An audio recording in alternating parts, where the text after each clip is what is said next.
53 años en tu carrera como inversor. Ha habido 3 cambios fundamentales y estamos en uno de ellos. ¿Qué significa esto? Howard Marks es un multimillonario y uno de los inversores más respetados en el mundo. Marks ha estado invirtiendo durante más de 50 años, lo que significa que sabe una o dos cosas cuando se trata de invertir. En una entrevista reciente habló sobre un cambio reciente en el mercado de valores y la economía que debes conocer. Dijo que es la primera vez en más de 40 años que ve esto suceder, lo que lo convierte en una oportunidad verdaderamente única en una generación. En este vídeo vamos a hablar sobre exactamente lo que Howard Marks está viendo, por qué está ocurriendo el cambio en el mercado y cómo puedes evitar quedarte atrás a medida que, según él, el telón comienza a cambiar. Pero primero, asegúrate de dar like a este vídeo y suscribirte al canal, porque mi objetivo es hacerte un mejor inversor estudiando a los mejores inversores del mundo. Ahora escuchemos lo que Howard Marks tenía que decir. Comencemos con el cambio fundamental que fue el gran titular de tu informe. Es cómo arrancaste tu memorándum diciendo que en tus 53 años de carrera como inversor ha habido 3 cambios fundamentales y estamos en uno de ellos. ¿Qué significa eso? Bueno, un cambio fundamental es una transformación importante del entorno, un cambio completo en actitudes, etc. Sospecho que podríamos estar al principio de uno. El primero fue la caída de las tasas de interés del 20% al 0% entre 1980 y 2020, lo que tuvo efectos muy positivos. El segundo fue la apertura de las mentes de los inversores a lo que llamamos análisis de riesgo-recompensa. Antes de los años 70, el trabajo del inversor era evitar el riesgo. Después de los años 70, era tomar riesgos inteligentemente. Y eso fue un gran cambio, y creo que podríamos estar en el tercer gran cambio. Entonces, ¿cuál es ese cambio fundamental?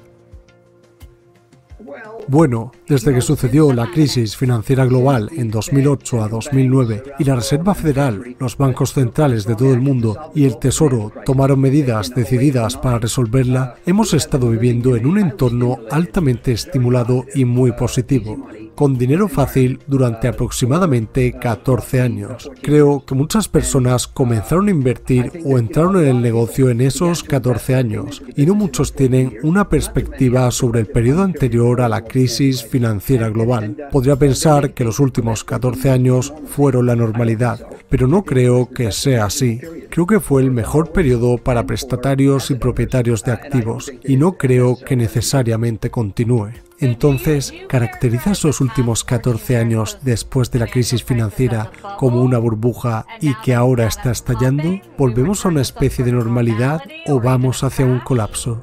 Bueno, una burbuja, la mayoría de la gente la interpreta como una apreciación irracional, y la apreciación de activos en ese periodo no fue terriblemente positiva.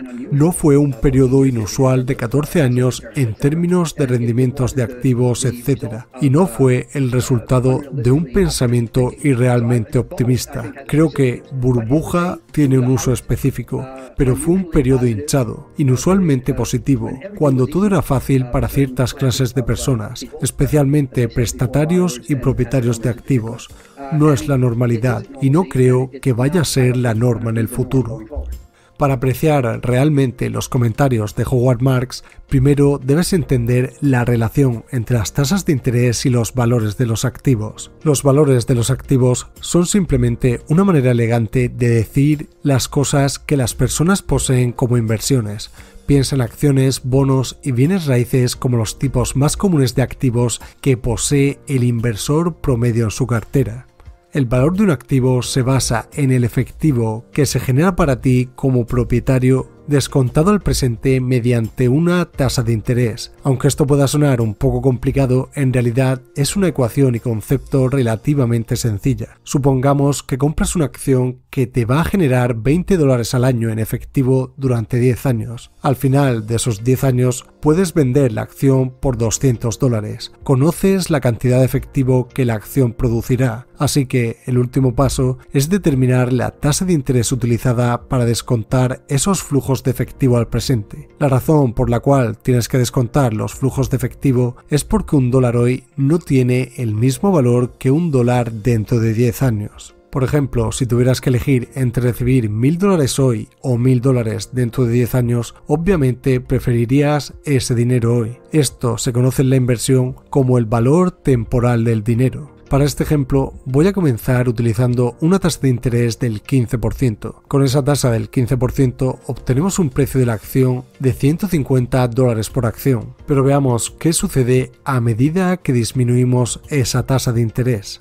Reducir esa tasa al 12% nos da un nuevo precio de la acción de $177. Si disminuimos esa tasa aún más al 9%, el precio de la acción continúa aumentando hasta $213. Si bajamos la tasa hasta el 6%, la acción sigue disparándose con un precio de $259 por acción. Observa cómo la cantidad de efectivo que la acción produce permanece exactamente igual. Lo único que cambió fue la tasa de interés. La disminución de la tasa de interés fue lo suficientemente poderosa como para elevar nuestro precio de la acción desde $150 por acción a una tasa del 15% hasta $259 por acción a una tasa del 6%. Este es un aumento en el valor de la acción del 73%, y todo esto mientras la acción no generaba un solo dólar adicional de flujo de efectivo.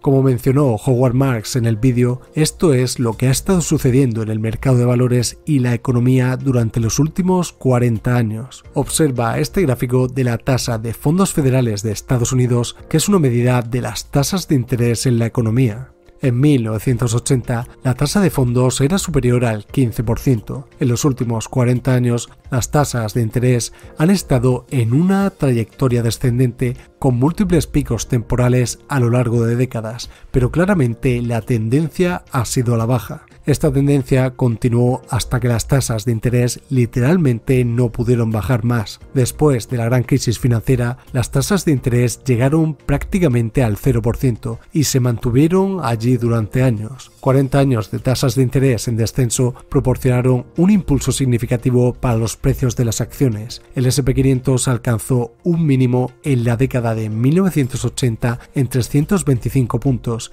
y terminó el año de 2021 en casi 5.000 puntos. Esto representa un aumento de más de 15 veces en un periodo de 40 años. Los últimos 40 años han sido asombrosos para los inversores en el mercado de valores de Estados Unidos. Esto nos lleva al punto que Howard Marks comentó en la entrevista, que dijo que el mercado de valores y la economía estaban experimentando un cambio generacional único. Los últimos 40 años estuvieron marcados por las tasas de interés continuamente decrecientes y ahora estamos entrando en un periodo en el que los inversores tendrán que lidiar con tasas de interés crecientes. Este cambio generacional que argumenta Howard de un entorno de tasas de interés decrecientes a un entorno de tasas de interés crecientes probablemente sea el tema definitorio para los inversores en los próximos años. Como le gusta decir a Warren Buffett, las tasas de interés en aumento son como la gravedad para las acciones. A medida que las tasas de interés suben, esto ejerce presión a la baja sobre los precios de las acciones. En pocas palabras, tasas de interés más altas equivalen a precios de acciones más bajos. Esto es lo que Howard Marks argumentó cuando le preguntaron cómo sería el entorno futuro de estas tasas de interés que podrían derrumbar el mercado. Entonces, su conclusión es que las tasas estimulantes son cosa del pasado y ahora deberíamos acostumbrarnos a tasas más altas durante más tiempo, incluso aunque el mercado piense que podrían bajar el próximo año, ¿no? Bueno, no creo que debamos esperar tasas estimulantes todo el tiempo. Lo describo como tomar una dosis de adrenalina todas las mañanas y no creo que sea muy viable. Veremos tasas más bajas. En primer lugar, cuando se gane la batalla contra la inflación, creo que la Reserva Federal bajará la tasa de los fondos federales y veremos tasas muy bajas nuevamente si hay una recesión que deba ser superada con el tiempo. Pero simplemente creo que la gente se acostumbró demasiado a tasas de interés cercanas a cero. Llevó la tasa de fondos federales a cero a finales de 2008 para combatir la crisis financiera global y la dejó allí durante 7 años, teniendo dificultades para aumentarla porque pensaba que no deberíamos estar permanentemente en cero. pero los mercados hacían berrinches y resistían. No creo que, como mencioné en el memorando, haga muchas predicciones. No creo en las predicciones incluyendo las mías. No apostamos por predicciones en OAK-3, pero lo que dije en el memorando es que creo que durante los próximos varios años es más probable que la tasa de fondos federales promedie entre 2 y 4% en vez de hacerlo entre el 0 y el 2%. Eso es lo máximo que puedo decir. Como dice Howard Marks, lo que suceda con las tasas de interés dependerá en última instancia de lo que suceda con la inflación. No es ningún secreto que la inflación está increíblemente alta en la actualidad, la más alta en 40 años, y para controlar esto, la Reserva Federal, el organismo gubernamental responsable de influir en las tasas de interés, no tuvo otra opción que subir las tasas. Volviendo a nuestro gráfico de tasas de interés, podemos ver que la Reserva Federal se vio obligada a subir las tasas a un ritmo probablemente más rápido para frenar la inflación descontrolada. Estas tasas de interés en aumento pesaron mucho sobre el mercado de valores. Recuerda en nuestro ejemplo anterior que a medida que suben las tasas de interés, las acciones se vuelven menos valiosas si mantenemos todo lo demás constante. De aquí que el año 2022 haya sido uno de los peores años para el mercado de valores. El mercado cayó un 18% en 2022, convirtiéndose en el séptimo peor año en la historia del mercado de valores de Estados Unidos. 2022 es un año que se encuentra entre algunos momentos históricos como la explosión de la burbuja de las .com en 2002, cuando el mercado de valores cayó un 22%, también otras fechas importantes como la crisis de 2008, cuando las acciones cayeron casi un 37% en solo un año, y para rematar está al lado de 3 de los años más importantes de la Gran Depresión, el mayor declive de la historia del mundo. Lo que Howard Marks está tratando de decir es que cree que la Reserva Federal podrá controlar la inflación y como resultado dejará de subir las tasas de interés tan agresivamente. Sin embargo, esto no significa que las tasas de interés vuelvan al 0% como lo fueron durante la mayor parte de los últimos 15 años. En cambio, según él, la nueva normalidad estará en algún punto intermedio entre las altas tasas de interés de la década de 1980 y las tasas de interés del 0% de la década de 2010. Así que, ¿es posible que el mercado de valores apenas suba durante los próximos años? Reflexiona sobre este asunto y no dudes en suscribirte si quieres entender más acerca del mundo económico. Crack Bursátil.